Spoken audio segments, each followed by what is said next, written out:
Inilah alasan kenapa teman-teman itu harus bisa membuat konten iklan yang memiliki value atau menjelaskan apa sih value dari produk yang ditawarkan.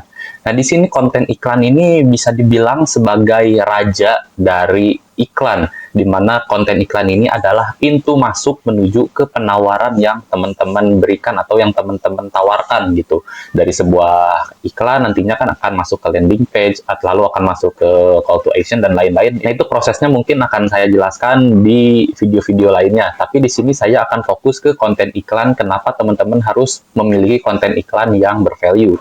Nah, di sini konten iklan yang bervalue itu bisa diibaratkan seperti teman-teman menjelaskan kelebihan dan kekurangan dari produk melalui video. Dimana kan market online itu tidak bisa meraba atau melihat-lihat secara langsung apa produk yang dijual gitu. Tapi mereka kan ingin yakin apakah produk yang mereka akan beli itu atau konten iklan yang mereka lihat itu cocok untuk dirinya sendiri.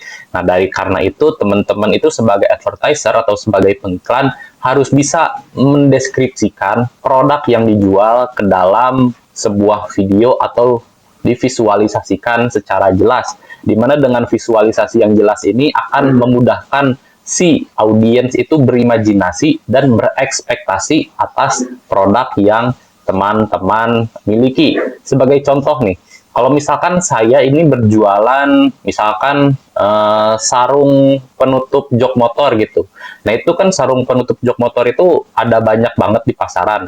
Nah, gimana sih caranya kita sebagai advertiser itu mendeskripsikan atau menggambarkan bahwa sarung jok motor kita ini berfungsi dengan baik dibandingkan dengan penjual sarung jok motor lainnya gitu. Nah, di video iklan saya akan mendeskripsikan dulu nih sarung jok motor ini kelebihannya adalah misalkan anti cakaran kucing, misalkan seperti itu. Nah, setelah saya tahu nih kelebihan dari produk saya akan mendemokan bahwa si sarung jok motor ini benar-benar anti cakaran kucing. Nah, dengan itu saya akan mencoba untuk membuat kepercayaan market di mana si sarung jok motor ini saya taruhkan kucing lah di atasnya misalkan gitu. Nah, kucing kan biasanya suka tidur, terus suka makan di motor, dan lain-lain. Saya taruh kucing di atas jok motor itu agar si market itu paham dan berimajinasi bahwa, oh, ternyata beneran nih si sarung jok motor ini ketika ditaruh kucing di atas,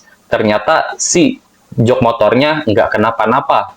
Nah, kan ada tuh perbedaannya antara teman-teman memperagakan value dan teman-teman yang cuma hanya ngomong aja value-nya gitu. Nah, para audiens pun seperti itu di market online, di mana nantinya mereka pasti ingin melihat produk yang ditawarkan itu berfungsi dengan baik atau tidak. Mereka juga kan nggak mau asal pilih produk, nggak mau asal-asal mengeluarkan uang. Mereka juga kan ingin mendapatkan kualitas yang terbaik. Nah, dengan memperagakan value seperti itu, teman-teman akan lebih mudah untuk mempengaruhi imajinasi market terhadap produk teman-teman dibandingkan teman-teman itu hanya mendeskripsikan melalui kata-kata atau mendeskripsikan melalui tulisan. Nah, dengan konten video yang teman-teman peragakan value di dalamnya, itu akan memudahkan si market atau si audiens menilai sendiri bahwa kinerja produknya seperti ini, kelebihannya seperti ini.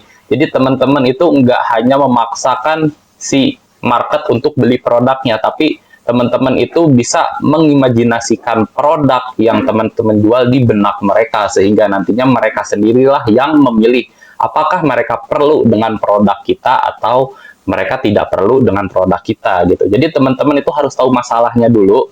Teman-teman tahu masalahnya, teman-teman perjelas lagi masalahnya ke mereka, teman-teman berikan solusinya, lalu teman-teman peragakan value dari produk yang teman-teman miliki seperti itu.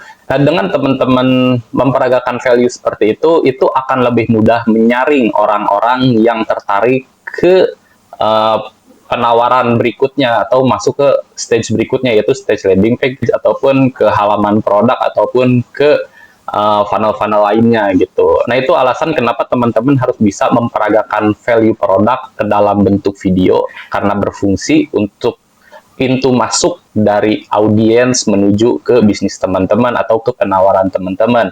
Nah, jadi teman-teman coba cek lagi video atau konten-konten iklan yang teman-teman gunakan itu apakah sudah mendemokan value dengan baik atau belum gitu. Nah, kalau belum teman-teman bisa coba take video, nggak perlu muluk-muluk, teman-teman take video sederhana aja, yang penting memperagakan value dari produk yang teman-teman jual gitu. Oke, semoga teman-teman paham dan sampai bertemu di video selanjutnya.